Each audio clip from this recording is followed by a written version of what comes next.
Now your narrative daily driver is a new 750 horsepower Porsche Taycan. And you've picked up some skills over the years.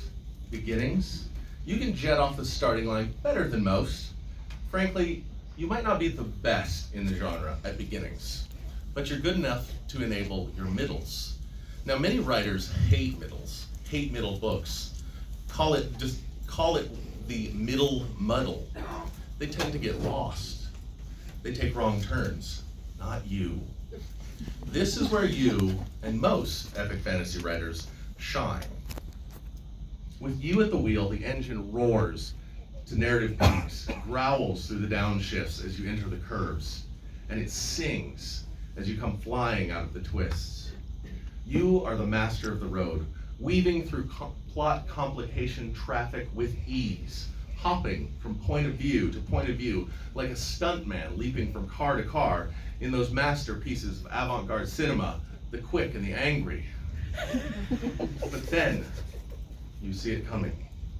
You always knew it was coming. It shouldn't be a surprise. But you hadn't realized it would be so daunting. Right after the next mountain pass, straddling the road, stretching from east to west, high enough to blot out the sun, a wall. And on that wall, emblazoned in fire, two words: the end. One of your passengers lets out a whoop. I can't wait, woo! Passengers? You have passengers now? How did you not notice? Oh, that's right. You picked up your readers' hopes and expectations somewhere along the way. Maybe you made some rash promises about your destination. Maybe you let people assume things, like that a trilogy would have only 3 books.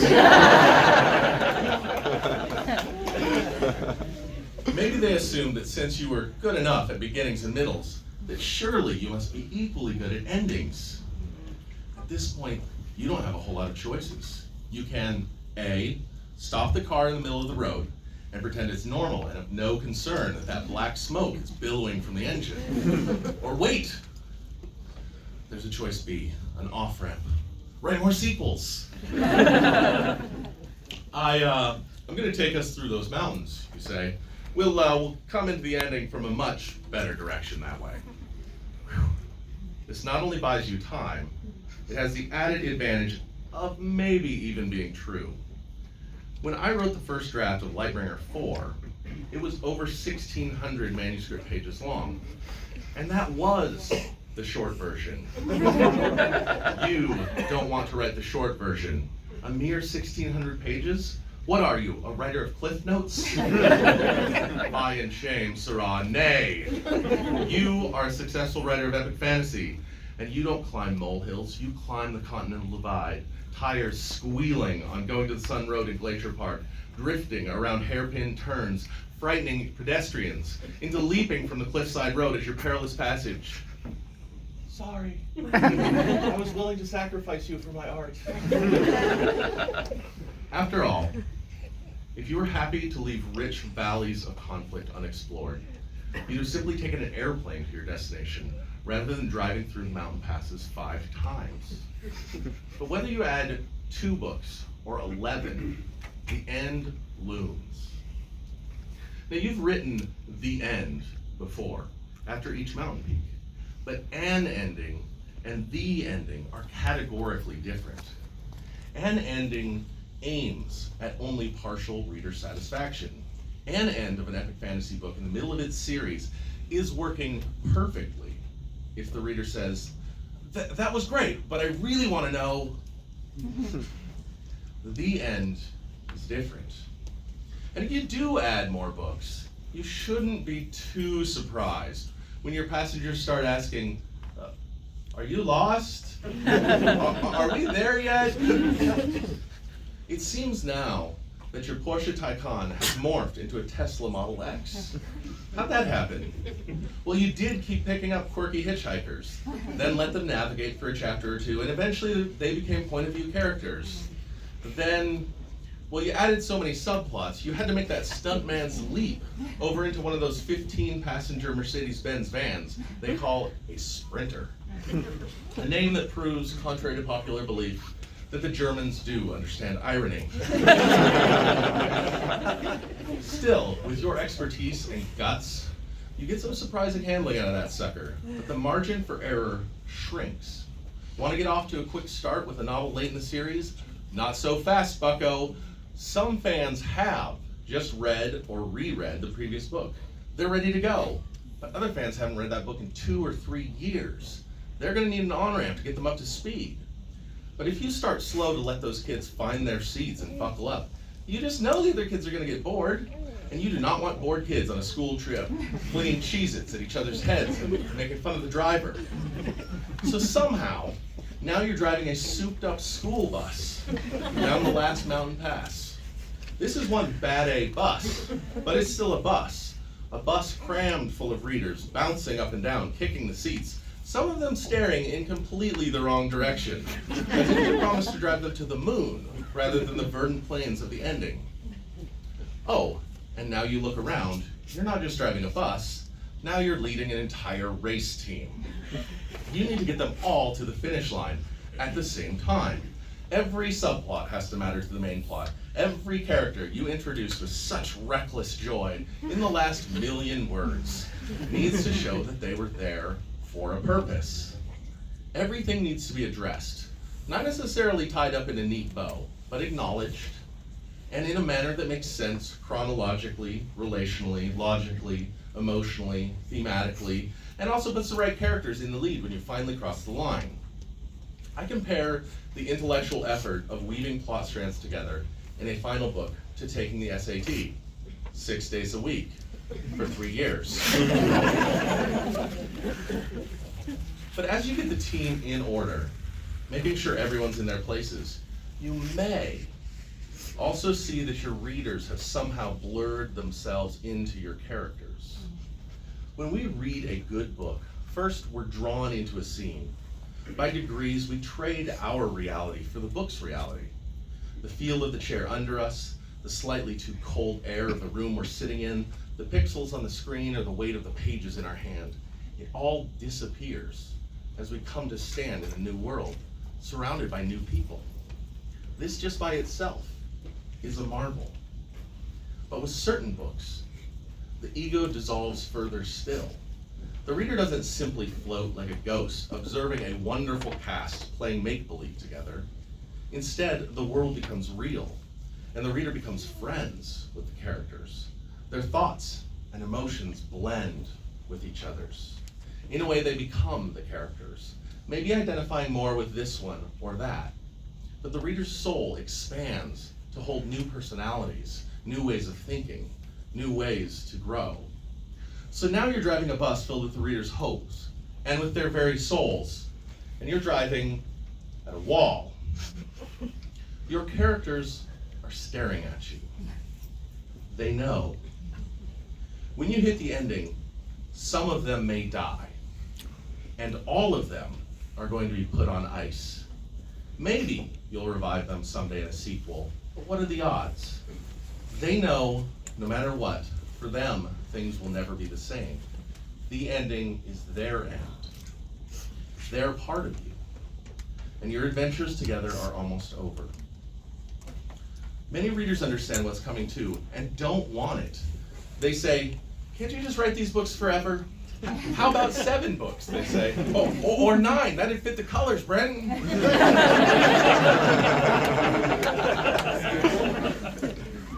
They're not wrong. There are 10,000 ways to write a finale, and maybe 20 could be satisfying. Some of those satisfying ways would require 7 books, or 9. But you'd have to make the trade-offs that some plots would then have to get padded or even ignored for a book or 2. Maybe you've seen this. The main character shows up in the first scene and then disappears until the last scene. Or a book gets split into half the points of view, with the other half not coming until years later. Now, it sounds like I'm throwing shade.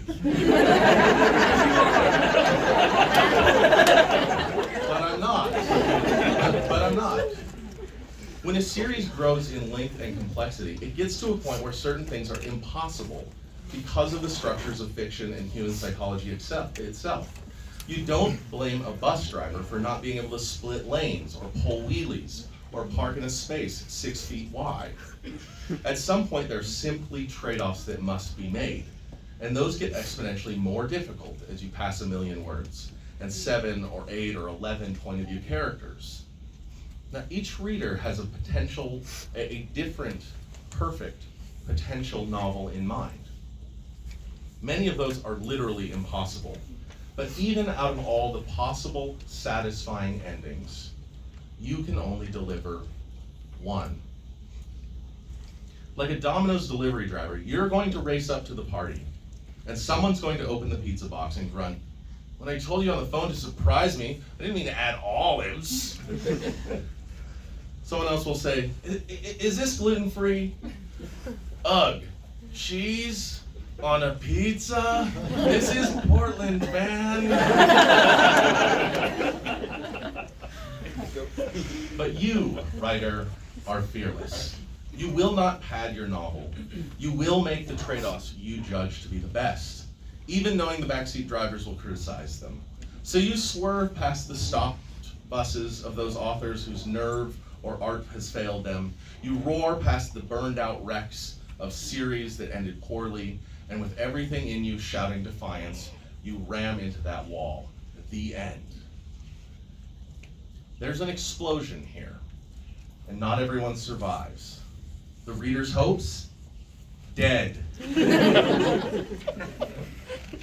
There's no longer, maybe this extraneous detail will make all the difference. There's no more, maybe this bloated section is actually the linchpin of the whole thing. There's no more, I hope we get lots of pages with this character, they're the best. There's no more, I really think the author ought to. There's no more, this character really ought to.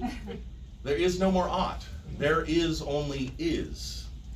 Your hands are off the wheel now. Your characters are finished. Alive or dead, well-served or ill-used, their time has passed. Step away from imagining you're the author now, and imagine your future self, reading the end of this series or some other. You, the reader, are thrown clear in the blast, your soul ripped away from the temporary fictional bodies you inhabited for so many hours. Some people call this a book hangover. I think it's actually worse than that. And I think it hits particularly hard in series that are being written as we are reading them. As we read an ongoing series, we see the characters change. And as the years go by, we change with them. In a very literal way, some of you grew up with Harry Potter. So this is bereavement. The characters stop, and the reader has to go on. What consolation is there in this? Well, your friends aren't dead. You can just reread, cherish the memories. Thanks for nothing. I don't want to cherish memories with my friends. I want to make new memories. So this is why we mourn the end. When you close the cover for the last time, there's a finality to it, as if you're slamming shut the lid of a coffin. Our soul rises from this dead thing on the operating room table, like a near-death experience. And in the burning white light of the book Afterlife, in the burning,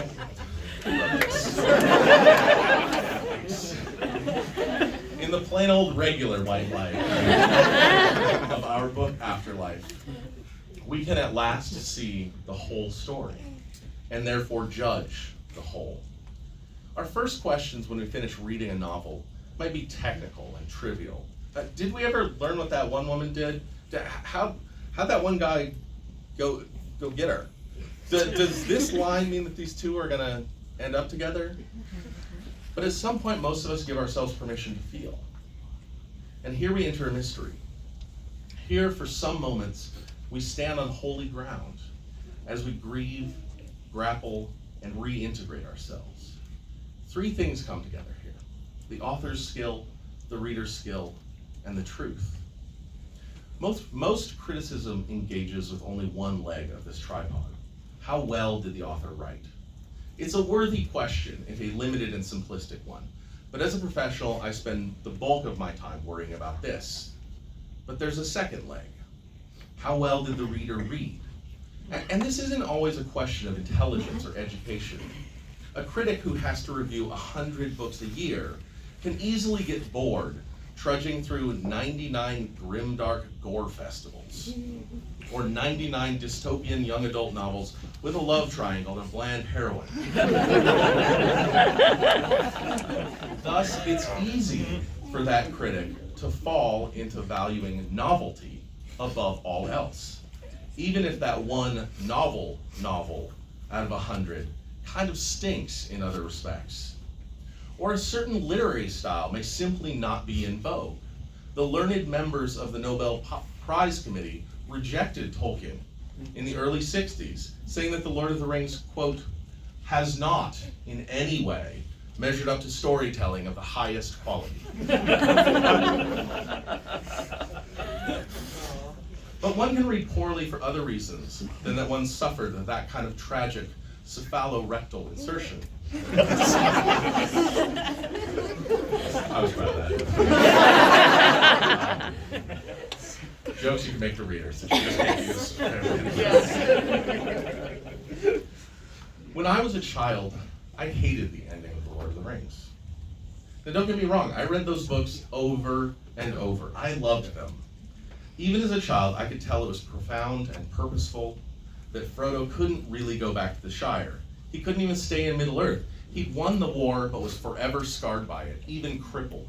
The end felt tragic rather than triumphant, and I didn't like it one bit. This fantasy was telling me truths about war and suffering and sacrifice, and I rejected it because I didn't like the truth. So why did I reread? Because of the third leg of the tripod. There are fair criticisms to be made of Tolkien's narrative choices, and my own reading skills had a lot of maturing to do, but his story resonated. Deep calls unto deep. Something there was true and beautiful. There's this saying that if you want to teach someone how to spot counterfeit $100 bills, you don't show them a bunch of different counterfeits to study all the little errors possible. You have them study the real thing. And then when you show them the counterfeit, they'll just be able to tell that something's not quite right. That was me with Tolkien. Tolkien was the real deal. I would read him, then go pick up some other fantasy author, get that sense of encountering an imitation rather than the thing itself, and then I'd go back to Tolkien. Bummer ending and all.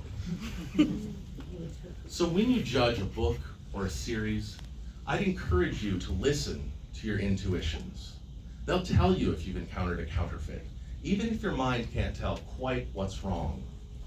As you finish a story, what do you want for these characters you love?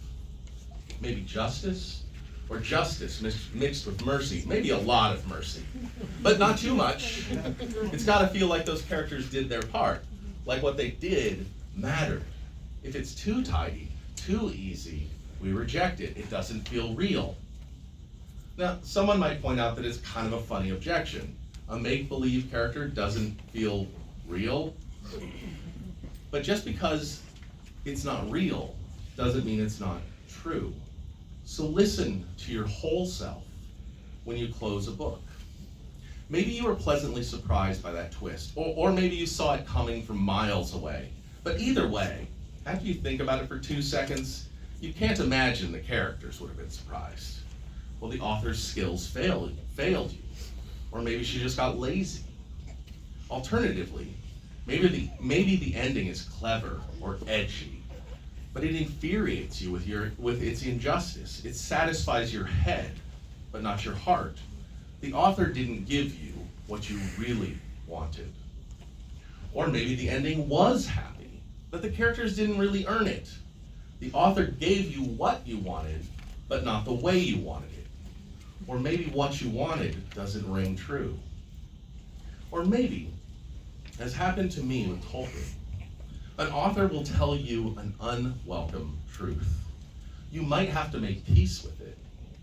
You might come to say, I hate that this thing happened to this character because I love her. But it really is the only way it could have worked out. Maybe you'll nod your head even as you purse your lips.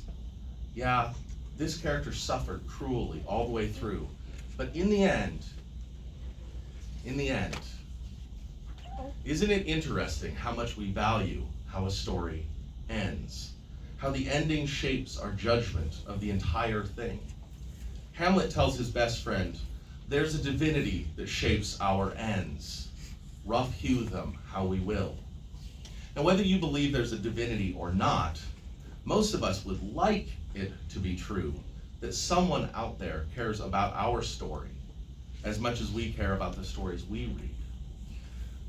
I mean, what does it mean that we seem to structure our own messy lives into stories? Hey, Mom, tell me that story again about how you met Dad. Grandpa, will you tell us one of your war stories? Hey, man, tell me that one again about the Chihuahua and the sleeping pills. We tell other people stories about ourselves, and we even tell God stories about ourselves.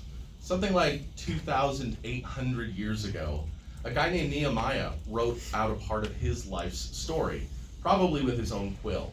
And he stops the narrative to throw in this aside to God. He says, "Remember me, my God, and do not blot out what I have so faithfully done." He's writing, and he uses the term blot out, like there's an ink blob on the page. He's understanding his own story as if God were its author, and he's saying, "God, even if I'm a minor character in your drama, tell me that what I've done matters. Tell me I'm not a red shirt."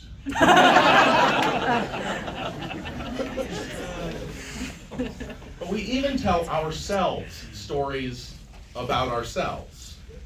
Some of you might have one that goes like this. "Yes, that terrible thing happened to me when I was a kid. It wasn't my fault, but it screwed me up for 10 years. Even after I knew better as an adult, it still screwed me up in year 15 and 16 and 18. But in year 20, I finally kicked that thing to the curb. Now I'm starting a new story, and things will be different for my kids." Inciting incident, setbacks, climax, resolution. The end. If your story goes like that, good job. Congratulations, that's a great story. And its ending matters. I wouldn't want to judge you before I get to that resolution. What we want in our fiction, what we want for these characters we love, what we hope the author / demi-god gives them, is nothing less than what we hope for ourselves in real life. Will the universe notice I made good? Will God blot me out and delete my wandering little subplot? Is he shaping my end despite all this rough hewing I'm doing here?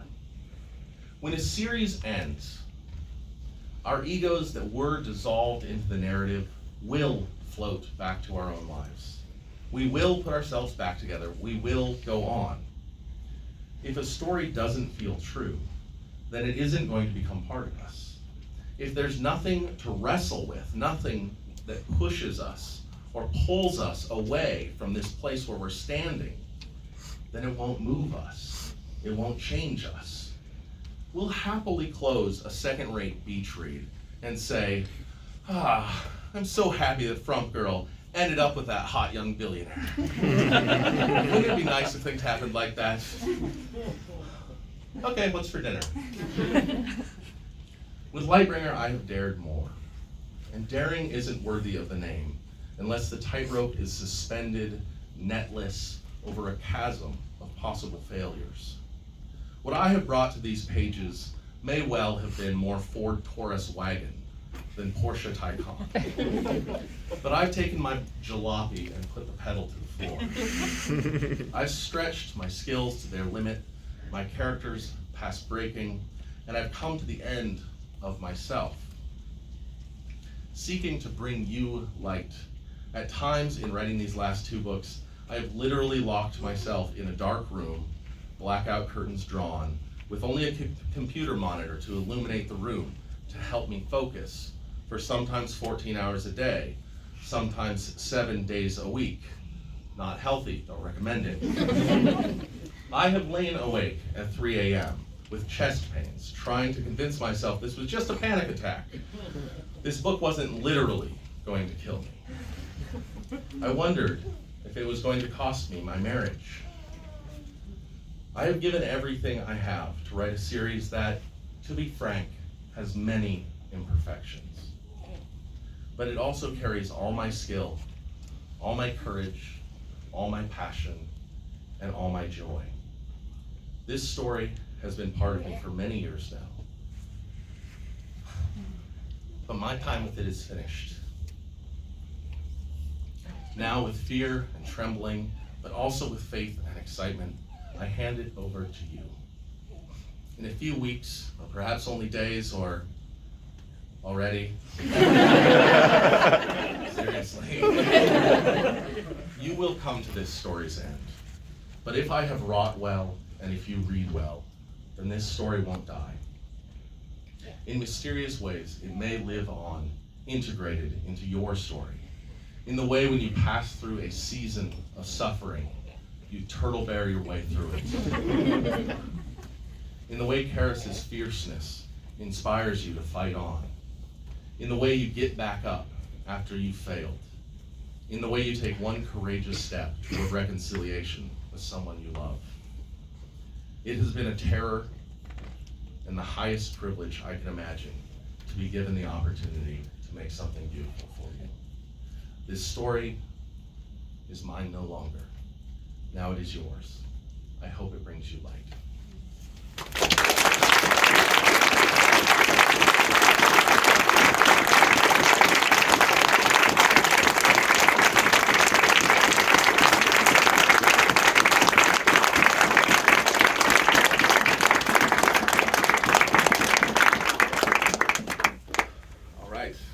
That was probably not 31 minutes, was it? No, not too bad.